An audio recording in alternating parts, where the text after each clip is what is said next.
আজকে আপনারা এখানে কেন দাঁড়িয়েছেন আর কিসের জন্য দাঁড়িয়েছেন?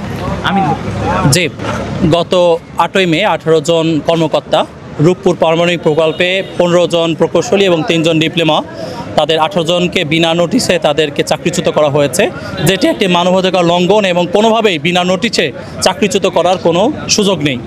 এটি করা হয়েছে কারণ তারা তাদের প্রতিষ্ঠানে এমডির বিরুদ্ধে তারা বক্তব্য দিয়েছিলেন, দাঁড়িয়েছিলেন এবং মানববন্ধন করেছিলেন। বর্তমান যিনি এমডি জাহিদ, উনি গত বছর এপ্রিলে দায়িত্ব পেয়েছেন। তিনি শেখ রেহানার খুব ঘনিষ্ঠ ব্যক্তি ছিলেন এবং গোপালগঞ্জ থেকে উনি যে মূলত এমডি পদটি পান, এরপরে তিনি রূপপুরে আসেন। এই রূপপুরের মাধ্যমে আপনারা জানেন যে বিলিয়ন বিলিয়ন ডলার পাচার করা হয়েছে এবং বিভিন্ন দুর্নীতির অভিযোগ রয়েছে। এটি মূলত তার মাধ্যমে সম্পূর্ণ হয়। সেই ব্যক্তি বর্তমানে তার রাজনৈতিক দল পরিবর্তন করে সে এখন তার নিচের যে কর্মকর্তাগুলো রয়েছেন, যারা বসতে পারেন না, কোনো সুযোগ সুবিধাগুলো নেই, অন্যান্য যে অসুবিধাগুলো রয়েছে, এই জায়গায় তাদের এই দাবিগুলো পূরণ না করে বরঞ্চ রাশিয়ার সাথে দীর্ঘমেয়াদী চুক্তি করছেন যাতে দেশীয় এই ইঞ্জিনিয়ারদের কোনো জায়গা এখানে না থাকে। এটা অত্যন্ত ন্যাক্কারজনক এবং একে একে ইঞ্জিনিয়ারদেরকে কিন্তু কোনো বিনা নোটিশে তারা পদচ্যুত করছেন। এরকম যদি হয়ে থাকে ভবিষ্যতে কিন্তু এই প্রকল্পটি রাশিয়া বা বৈদেশিক নির্ভর হয়ে পড়বে এবং দেশীয় যারা ইঞ্জিনিয়ার এবং প্রকৌশলী রয়েছেন তারা কিন্তু এই প্রকল্পে যে দক্ষতার সাথে কাজ করছেন সেটাকে অবমূল্যায়ন করা হবে। যে আমাদের সাথে আছেন যিনি একজন চাকরিচ্যুত হয়েছেন এই ঘটনায়, আমি মনে করি যে তার বক্তব্য নিয়ে দেওয়া। ভাইয়া, আপনি কেন চাকরিচ্যুত হন আর আপনাদের এখানে অভিমত কি, আর আপনারা কতজন চাকরিচ্যুত?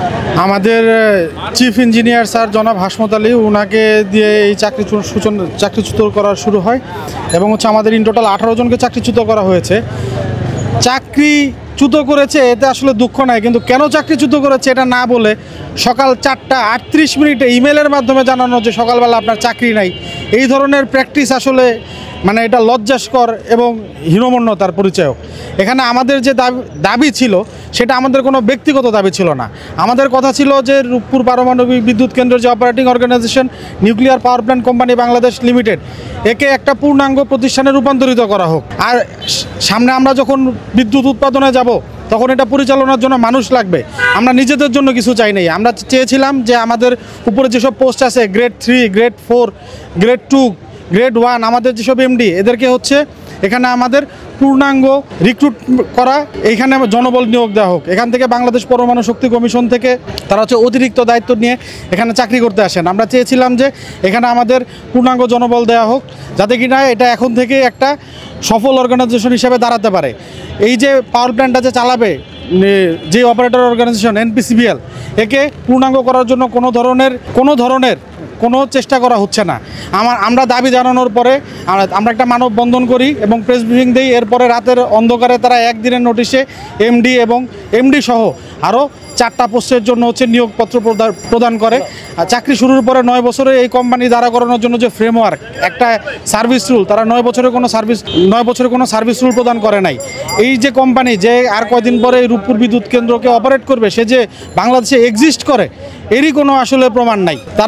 তারা একে কোনো ধরনের সফল করার জন্য কোনো কিছু করতেছে না। এটাই ছিল আমাদের দাবি এবং এই দাবির সাথে একাত্মতা হতে না পেরে এবং একে রাশিয়ানদের দিয়ে দীর্ঘমেয়াদী অপারেট করানোর জন্য তারা যে নীল নকশা করেছে, তারা এমডি কথায় কথায় বলেন যে 200-250 লোককে চাকরিচ্যুত করবেন এবং অতি সম্প্রতি শোনা যাচ্ছে যে তিনি 1000 রাশিয়ান নিয়োগ দেওয়ার জন্য চিন্তা ভাবনা করতেছেন, যেটা আসলে দেশের স্বার্থের পরিপন্থী। এখানে আমার ব্যক্তিগত আসলে কোনো চাওয়া পাওয়া নাই, কিন্তু দেশের স্বার্থে আমার মনে হয় যে সকলের উচিত রূপপুরের যে অপারেটর অর্গানাইজেশন এটা যাতে ফুলফিল হয়, কারণ এখানে আমাদের অনেক দক্ষ জনবল আছে। বাংলাদেশ সরকারের হাজার হাজার কোটি টাকা খরচ করে এখানে জনবল রিক্রুটমেন্ট করা হয়েছে এবং ট্রেন আপ করা হয়েছে। এই জনবলগুলো যাতে ব্যবহার হয়, আমরা যাতে সবসময় রাশিয়ামুখী হয়ে না থাকি, এই ব্যাপারে যাতে কিনা আমাদের উচ্চতর যে প্রশাসন আছে তারা দৃষ্টি দেয়, এই ব্যাপারটাই আসলে আমার চাওয়া থাকবে। ভাইয়া, আপনি যেটা বললেন যে রাশিয়ামুখী বা রাশিয়া থেকে জনবল নিয়ে আসার চেষ্টা করতেছে, তাহলে কি বাংলাদেশে দক্ষ জনবল নেই, বা থাকলেও কেন নিচ্ছে না বাংলাদেশের জনবলকে? বাংলাদেশে দক্ষ জনবল বলতে ভাই যেটা বোঝাচ্ছেন সেটা হলো যে আমাদেরকে যখন রিক্রুটমেন্ট করা হয়েছে তারপরে আমাদেরকে দীর্ঘমেয়াদী একটা ট্রেনিংয়ে পাঠানো হয়েছে। আমরা কেউ 13 মাস, 17 মাস, 24 মাস আমরা ট্রেনিং করে আসছি। তো এরপরে যেই কথাটা ছিল যে রাশিয়ানরা অবশ্যই আসবেন, কারণ আমাদের যেহেতু সরাসরি পাওয়ার প্ল্যান্ট চালানোর কোনো অভিজ্ঞতা নাই, তো আমরা এখানে যেটা করব শ্যাডো করব মানে রাশিয়ানরা এবং বাংলাদেশিরা একই সাথে পাওয়ার প্ল্যান্ট চালাবে, তারপরে আস্তে আস্তে রাশিয়ানরা ফেজ আউট হবে। ফেজ আউট হবে, মানে রাসান চলে যাবে এবং ওই জিনিসগুলো বাংলাদেশিরা নিজেরাই চালাবে পূর্ণাঙ্গভাবে। এখনও কিন্তু কাজ করতেছে, এখনও আমাদের যে মেইন কন্ট্রোল রুম আছে ওখানে বাংলাদেশি যারা আছেন অপারেটর এবং রাসান যে অপারেটর তারা সম্মিলিতভাবে কাজ করেন। তো এটার যে প্ল্যান ছিল যে রাসান একটা নির্দিষ্ট সংখ্যক থাকবে এবং সাথে বাংলাদেশিরাও থাকবে, তারা একত্রে কাজ করবে, একটা পোস্টের জন্য দুজন থাকবে, তারা একত্রে কাজ করবে, তারপর আস্তে আস্তে রাসান কমে যাবে। এখন এই এমডির যে নীল নকশা সেটা তা হচ্ছে তিনি প্রচুর পরিমাণে রাসান নেবেন এবং এটা দীর্ঘমেয়াদী রাসান নেবেন।